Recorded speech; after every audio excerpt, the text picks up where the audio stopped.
الحمد لله وكفى وسلام على عباده الذين اصطفى أما بعد فقد قال الله تعالى في كلامه المجيد وفرقانه الحميد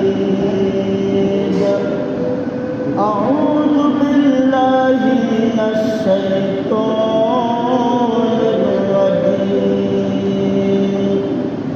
بسم الله الرحمن الرحيم والفجر وليال عشر والشفع والوتر وقال رسول الله صلى الله عليه وسلم صيام يوم عرفة أحتسب على الله أن يكفر السنة التي قبله والسنة التي بعده بارك الله لنا ولكم بالقرآن العظيم ونفعنا وإياكم بالآيات والذكر الحكيم.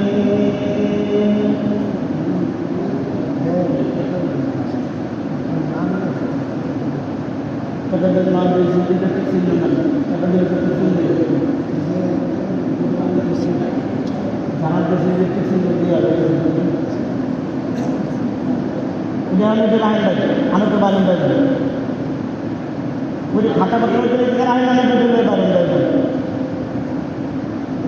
দুরূদ শরীফ পড়ি সবাই আমরা আল্লাহুম্মা সাল্লি আলা মুহাম্মাদিন ওয়া আলা আলি মুহাম্মাদ কামা সাল্লাইতা আলা ইব্রাহিম ওয়া আলা আলি ইব্রাহিম ইন্নাকা হামিদুম মাজিদ اللهم بارك على محمد وعلى آل محمد كما باركت على إبراهيم وعلى آل إبراهيم إنك حميد مجيد. محترم حاضرين, মহান আল্লাহ রব্বুল আলামিনের দরবারে অসংখ্য শুকরিয়া, তিনি আমাদেরকে অত্যন্ত দয়া করে আজকে জুমার দিনে জুমার নামাজ আদায় করার পাশাপাশি কিছু দিনই আলোচনা করার জন্য, শোনার জন্য পৃথিবীর সর্বশ্রেষ্ঠ স্থান মসজিদে আসার এবং বসার তৌফিক দান করেছেন। দিল থেকে কালিমাতার শুকর আদায় করি, বলি আলহামদুলিল্লাহ। পবিত্র জিলহজ মাসের আজকে 2 তারিখ, আজকে বাদে আর 7 দিন পরে হলো পবিত্র ঈদুল আজহা অর্থাৎ কুরবানির ঈদ। পবিত্র জিলহজ মাসের প্রথম 10টা দিন এবং 10টা রাত্রি শরিয়াত ইসলামিয়াতে অনেক অনেক গুরুত্বপূর্ণ। এই যে জিলহজ মাসের 10টা রাত্রি, এই রাত্রি সমূহের গুরুত্ব মর্যাদা বোঝানোর জন্য মহান আল্লাহ পাক রব্বুল আলামিন পবিত্র কোরআনে এই 10 রাত্রির নামে শপথ করেছেন।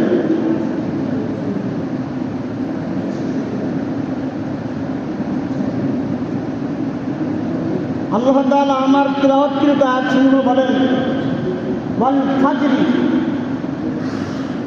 ওয়াল ফাজরি, ফজরের শপথ। এরপরে আল্লাহ তাআলা পরবর্তী আয়াতে বলছেন ওয়ালা ইয়ালিন আশর, 10 রাত্রির শপথ। মুফাসসিরিনে কেরাম তাফসীরের কিতাবের মধ্যে এই ফজর দ্বারা কোন ফজর বোঝানো হয়েছে? মুফাসসিরিনে কেরাম বলেন এই ফজর দ্বারা জিলহজ মাসের 10 তারিখ অর্থাৎ কুরবানির দিন যে ফজর আছে, যে ফজরের নামাজটা আছে, এই ফজরটাকে বোঝানো হয়েছে। এই জন্য এই ফজরের অনেক দাম। আমরা সবাই যথাসাধ্য এই ফজরের নামাজটায় উপস্থিত থাকার চেষ্টা করবেন ইনশাআল্লাহ। অনেকেই আবার এই ফজর দিয়ে লাগায় দেয় রোজারিদের ফজরের নামাজে, যে জায়গাটা সেই জায়গায় রাখতে হবে। এই গুরুত্ব বোঝানো হয়েছে কুরবানির দিন যে ফজর ওই ফজর বোঝানো হয়েছে। এইখান থেকে নিয়ে রোজারিদের ফজরের নামাজে লাগানো ঠিক হবে না। ওই ফজরের অনেক দাম আছে, এটা ঠিক, কিন্তু এই ফজরের জন্য। এরপরে আল্লাহ তাআলা বলছেন ওয়ালা ইয়ালিন আশর, 10 রাত্রের শপথ। মুফাসসিরিনে কেরাম বলেন এই 10 রাত্রি দ্বারা এই জিলহজ মাসের যে প্রথম 10 রাত্রি আছে, এই 10 রাত্রিকে বোঝানো হয়েছে। আল্লাহ তাআলা খেয়াল করেন, আল্লাহ তাআলা ফজরের শপথ করেছেন। অন্য আয়াতে আল্লাহ তাআলা সকালের শপথ করেছেন, ওয়াসসুবহি ইযা তানাফফাস, সকালের শপথ যখন কান নিঃশ্বাস ছাড়ে।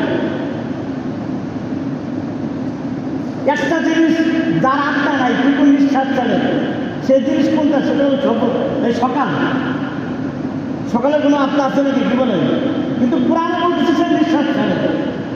আত্মা নাই কিন্তু নিঃশ্বাস ছাড়ে, এরকম একটা জিনিস আছে, সেটা হলো সকাল। তো আল্লাহ পাক রব্বুল আলামিন ফজরের শপথ করলেন, সকালের শপথ করলেন। আল্লাহ তাআলা যে জিনিসের নামে শপথ করেন ওই জিনিসের দাম বেড়ে যায়, অনেক দামি হয়ে যায়। আল্লাহ তাআলা সকালের শপথ করেছেন, রাসূল আকরাম সাল্লাল্লাহু আলাইহি ওয়াসাল্লাম আল্লাহ তাআলার কাছে দোয়া করছেন, আল্লাহুম্মা বারিক লি উম্মতি ফি বুকুরিহা, হে আল্লাহ তুমি আমার উম্মতের সকালের কাজে বরকত দান করো। হে আল্লাহ তুমি আমার উম্মতের সকালের কাজে বরকত দান করো। এজন্য সকাল সকাল যে কাজ করা হয় দেখুন ওই কাজে কিন্তু বরকত হয়। এরপরে আল্লাহ তাআলা বললেন ওয়ালা ইয়ালিন আশর, 10 রাত্রের শপথ। তাহলে বোঝা গেল জিলহজ মাসের যে প্রথম 10 রাত্রি আছে, এই 10 রাত্রের দাম অনেক বেশি। এজন্য আমরা এই রাত্রিগুলোকে ইবাদতের মাধ্যমে কাটানোর চেষ্টা করব। অন্তত পক্ষে ঈশার নামাজ এবং ফজরের নামাজ আমরা জামাতের সহিত আদায় করার চেষ্টা করব। আল্লাহ তাআলা আমাদেরকে তৌফিক দান করুন। এই যে জিলহজ মাসের প্রথম 10টা দিন, এই 10টা দিনের দাম কত বেশি? রাসূল আকরাম সাল্লাল্লাহু আলাইহি ওয়াসাল্লাম বলেন এমন কোনো দিন নাই, খুব খেয়াল করবেন, এমন কোনো দিন নাই যেই দিনের নেক আমল সমূহ জিলহজ মাসের প্রথম 10 দিনের নেক আমলের থেকেও আল্লাহ তাআলার কাছে অধিক প্রিয়। এমন কোনো দিন নাই যেই দিনের নেক আমল এই জিলহজ মাসের প্রথম যে 10টা দিন আছে এই দিনের নেক আমলের থেকেও আল্লাহ তাআলার কাছে অধিক প্রিয়। এরকম কোনো নেক আমল নাই। সাহাবায়ে কেরাম রিদওয়ানুল্লাহি তাআলা আলাইহিম আজমাইন আল্লাহ রাসূলের কাছে জিজ্ঞেস করছেন, ইয়া রাসূলুল্লাহ, জিহাদও কি অধিক প্রিয় নয়? অর্থাৎ অন্য সময় যদি কোনো মানুষ আল্লাহর রাস্তায় জিহাদে চলে যায়, সেই আমলটাকেও এই 10 দিনের আমলের থেকে বেশি প্রিয় নয়, গুরুত্বপূর্ণ নয়? আল্লাহ রাসূল সাল্লাল্লাহু আলাইহি ওয়াসাল্লাম বললেন যে না, ওয়ালাল জিহাদু ফি সাবিলিল্লাহ, আল্লাহর রাস্তায় জিহাদ করাটাও এর থেকে প্রিয় নয়। তবে যেই ব্যক্তি তার জান মাল দিয়ে আল্লাহর রাস্তায় বের হয়ে গেছে তার ব্যাপারটা ভিন্ন।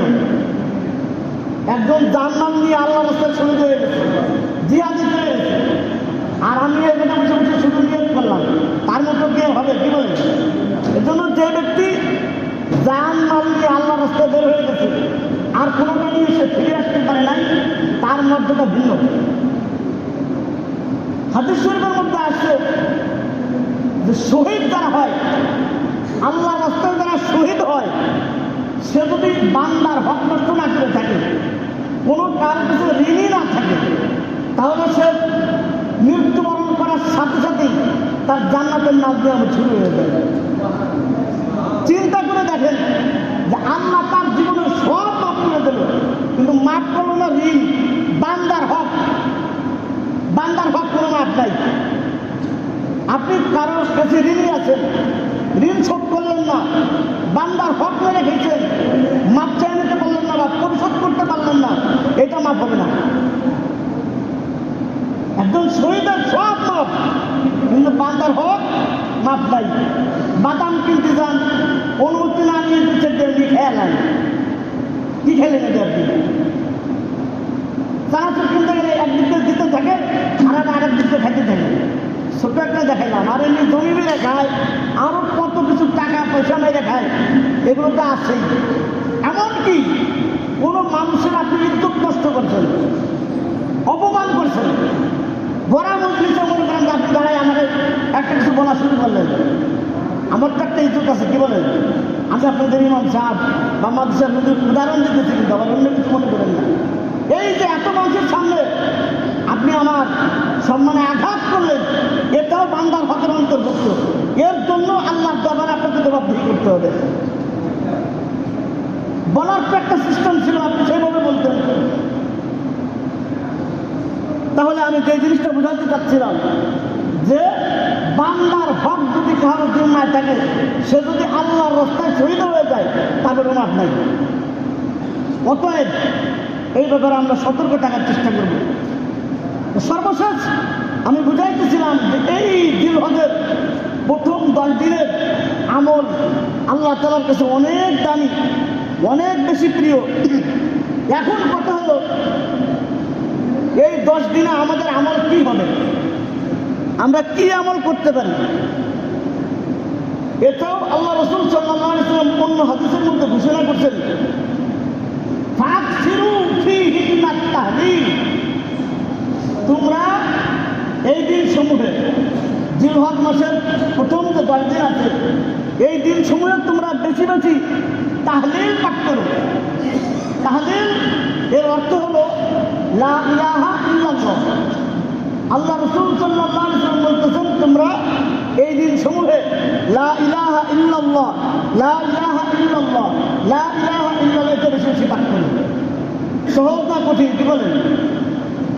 সহজ না কঠিন? সহজ আমল এই কালিমা বেশি বেশি পাঠ করা। হাদিস শরীফের মধ্যে আসছে, যে ব্যক্তির শেষ কথা হবে কালিমা, ফাদাখালাল জান্নাহ, সে জান্নাতে প্রবেশ করবে। সুবহানাল্লাহ বলবেন না? এখন আপনার আমার শেষ কথা যে কালিমা হবে, এর জন্য তো কিছু কাজ করতে হবে। আমি যদি বেশি বেশি এই কালিমা বেশি বেশি পাঠ করি, তাহলেই আমার শেষ কথা কালিমা হওয়ার সম্ভাবনা আছে। এজন্য আমরা এই কালিমা বেশি বেশি পাঠ করব। এরপরে আল্লাহ রাসূল সাল্লাল্লাহু আলাইহি ওয়াসাল্লাম বলেন, ওয়াত তাকবীর, এই দিন সমূহ তাকবীর ও তাসবিহ, তাকবীর বেশি বেশি বলা। আল্লাহু আকবার, আল্লাহু আকবার, লা ইলাহা ইল্লাল্লাহু আল্লাহু আকবার, আল্লাহু আকবার ওয়া লিল্লাহিল হামদ। এই তাকবীর বেশি বেশি পাঠ করা। বিশেষ করে এখানে একটা মাসলা আছে যে জিলহজ মাসের 9 তারিখ ফজর থেকে 13 তারিখ আসর পর্যন্ত জামাতের সাথে যে নামাজ আদায় করা হয়, ওই নামাজের পরে মোটামুটি আওয়াজে এই তাকবীর একবার পড়া ওয়াজিব। কয়বার পড়া ওয়াজিব? একবার পড়া ওয়াজিব। তাহলে আমাদের কুরবানির দিন হলো শনিবার, তার তাকবীর চালু হবে কিবার থেকে? শুক্রবার থেকে। শুক্রবার ফজর থেকে শুরু হবে, আর 13 দিন হলো খুব সময় মঙ্গলবার মনে হবে। মঙ্গলবার আসরের নামাজ শেষ হবে। আর এই তাকবীর পড়ার মাসলা এই কুরবানির ঈদের সময়, অনেকে এবার ভাবেন রোজার ঈদের আছে নাকি, এটা মাসলা হলো কুরবানির ঈদের সময়। 9 জিলহজ ফজর থেকে নিয়ে 13 জিলহজ আসর পর্যন্ত যে নামাজ জামাতের সহিত আদায় করা হয়, ওই নামাজের পরে একবার করে পড়া ওয়াজিব। একটু আওয়াজ করে পড়তে হবে, যাতে ইমাম সাহেব ভুলে গেলেও যাতে মনে পড়ে যাবে। আর মহিলারা যারা আছে তাদেরকে আপনারা বাসায় গিয়ে বলে দেবেন, তারা নামাজের পরে নিম্ন স্বরে নিচু আওয়াজে তাকবীর পড়ে নেবে। বুঝাইতে পারলাম মাসলাটা? এরপরে আসে, এরপরে আল্লাহ রাসূল সাল্লাল্লাহু আলাইহি ওয়াসাল্লাম বললেন, ওয়া তাহমিদ, এই দিন সমূহ তাহমিদ, এটার অর্থ হলো আলহামদুলিল্লাহ। আলহামদুলিল্লাহ বেশি বেশি পাঠ করা, আলহামদুলিল্লাহ বেশি বেশি পাঠ করা। আলহামদুলিল্লাহ আল্লাহ তাআলা কৃতজ্ঞতাকে বলে শুকরিয়া আদায় করার একটা সংক্ষিপ্ত শব্দ। আমরা আল্লাহ তাআলার যখন কোনো নিয়ামত ভোগ করি তখন আমরা খুশি হয়ে কি বলি? আলহামদুলিল্লাহ। এই আলহামদুলিল্লাহ বেশি বেশি পাঠ করা, অর্থাৎ আল্লাহ তাআলার নিয়ামতের শুকর আদায় করা। যদি আমরা আল্লাহ তাআলার নিয়ামতের শুকর আদায় করতে পারি, আল্লাহ তাআলা নিজে বলছেন লাইন শাকারতুম, যদি তোমরা শুকর আদায় করো, আমার প্রদত্ত নিয়ামতের শুকর যদি তোমরা আদায় করো, লাআযীদান্নাকুম। উলামায়ে কেরাম বলছেন যে এই জায়গায় আল্লাহ তাআলা কিভাবে বলছেন? অবশ্যই অবশ্যই আমি তোমার নিয়ামত বাড়ায় দেব। লাইন শাকারতুম, যদি তুমি শুকর আদায় করো, লাআযীদান্নাকুম, অবশ্যই অবশ্যই আমি তোমাদেরকে বাড়ায় দেব।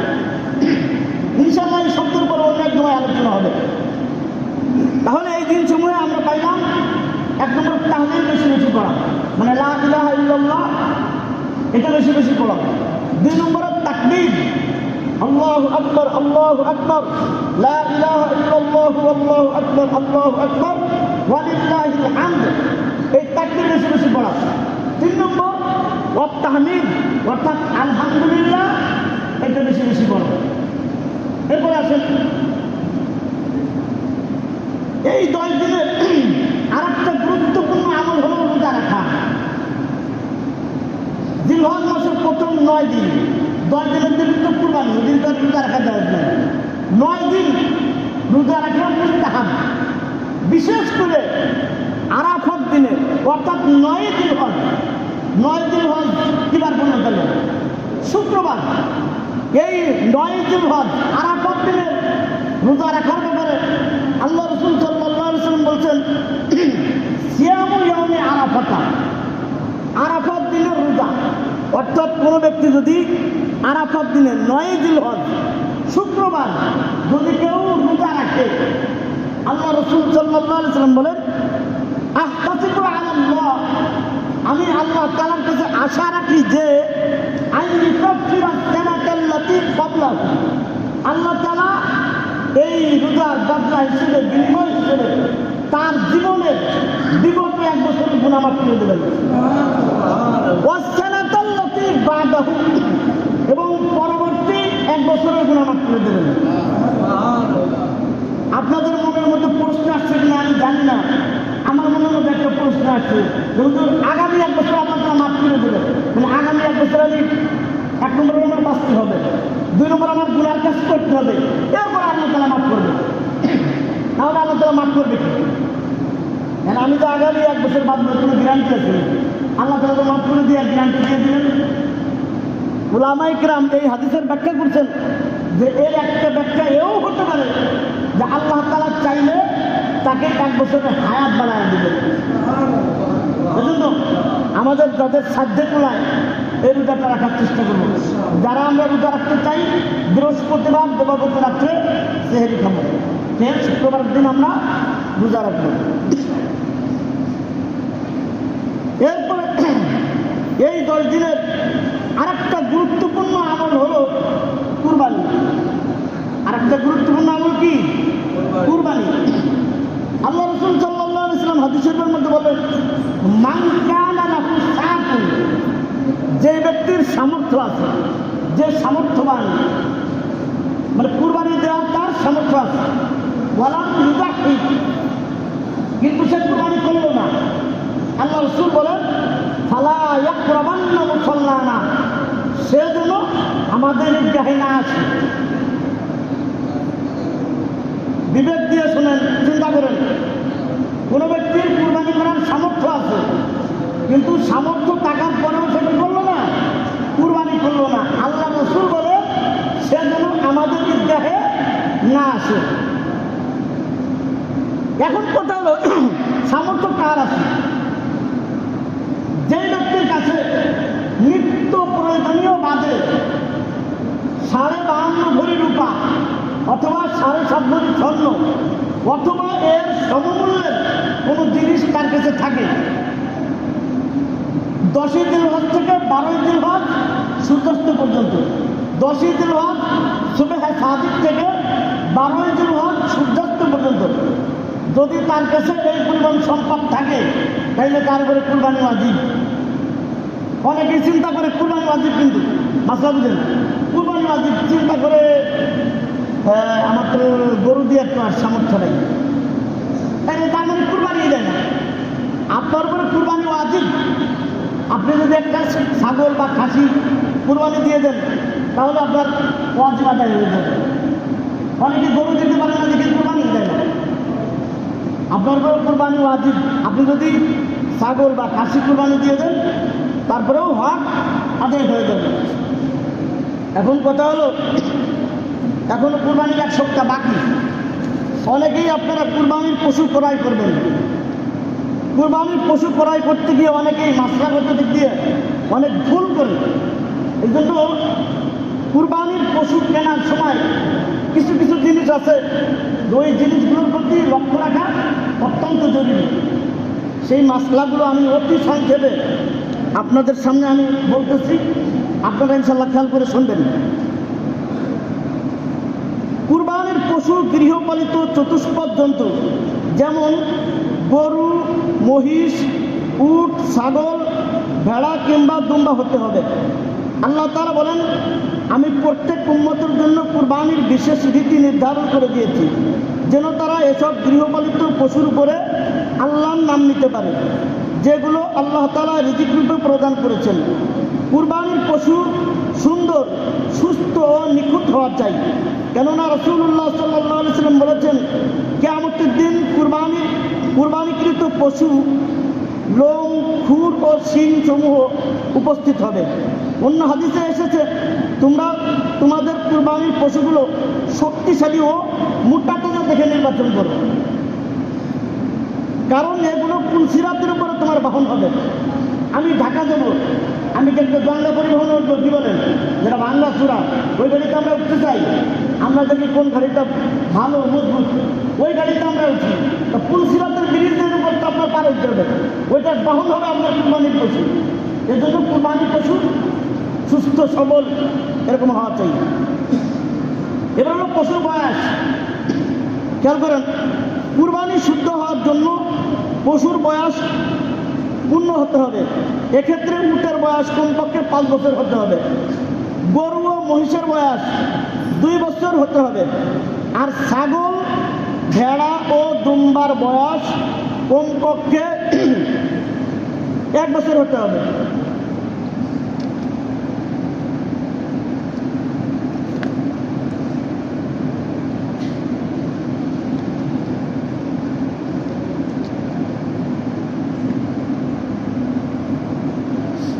ছাগল, ভেড়া ও দুম্বার বয়স কমপক্ষে 1 বছর হতে হবে। তবে ভেড়া বা দুম্বা যদি 6 মাসের বেশিও 1 বছরের কিছু কম হয়, 6 মাসের বেশি কিন্তু 1 বছরের থেকে কম, এরকম যদি হয়, কিন্তু দেখতে 1 বছরের মতো মনে হয়, তাহলে তা দ্বারা কুরবানি করা যাবে। তবে ছাগলের বয়স 1 বছরের কম হলে কোনো অবস্থাতেই কুরবানি দেওয়া যাবে না। ছাগলের বয়স যদি 1 বছরের কম হয়, যতই তাজামটা দেখা যাক, 1 বছরের মতো মনে হবে, তা দ্বারা কুরবানি দেওয়া যাবে না। কুরবানির পশু যাবতীয় দোষ ত্রুটি মুক্ত হতে হবে। যে পশুর 2টি চোখই নষ্ট হয়ে গেছে বা 1 চোখ পুরো নষ্ট, এমন পশু দ্বারা কুরবানি জায়েজ নয়। যে পশুর 1 পা খোঁড়া, তা মাটিতে রাখতে পারে না, মানে এমন খোঁড়া হয়েছে যে পা মাটিতে মিশাইতেই পারে না, তা দ্বারা কুরবানি জায়েজ নয়। হযরত বারা ইবনে আযিব রাদিয়াল্লাহু তাআলা হতে বর্ণিত, তিনি বলেন, রাসূলুল্লাহ সাল্লাল্লাহু আলাইহি ওয়াসাল্লামকে প্রশ্ন করা হলো, কুরবানির পশুর মধ্যে কোনগুলো থেকে বিরত থাকতে হবে?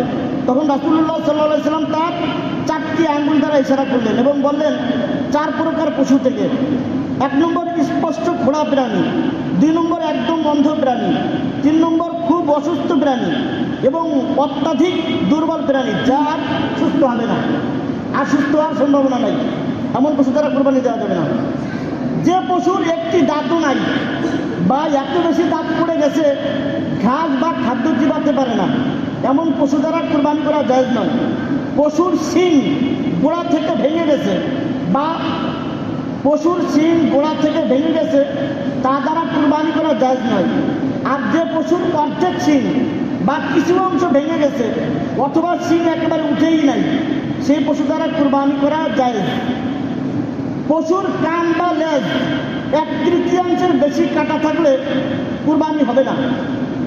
এটা খেয়াল করেন, পশুর কান বা লেজ 1/3 বেশি কাটা থাকলে কুরবানি হবে না।